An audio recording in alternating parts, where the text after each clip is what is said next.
रस्त्याच्या कडेला फक्त झाडांचं साम्राज्य होतं. घाट सुरू होताच गाडीचा वेग कमी केला.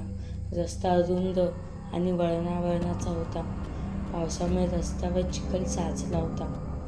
गाडी चालवत असताना माझ्या लक्षात आलं की घाटाचा हा भाग फारसा वापरला जात नाही. लाईटचे खांब कमी होते आणि सगळीकडे फक्त अंधाराचं साम्राज्य होतं. साधारण 15 मिनिटांनंतर घाटाचा मधला टप्पा सुरू झाला. इथं गाड्या दिसेनाशा झाल्या. आता फक्त माझ्या गाडीचे हेडलाईट्स रस्त्याला उजळवत होते. एका वळणावर मला रस्त्याच्या कडेला एक पांढरी आकृती उभी असल्याचे दिसले. तो एक माणूस होता. त्याने पांढरा शर्ट घातला होता. त्याचा चेहरा स्पष्ट दिसत नव्हता. तो हात वर करून मला थांबण्याचा इशारा करत होता. मी गाडी थांबवली आणि विचारलं, तुम्हाला कुठे जायचं आहे? तो काहीच बोलला नाही. मी पुन्हा विचारलं, पण त्याने डोकं खाली झुकवलं आणि काही सेकंदांतच गायब झाला.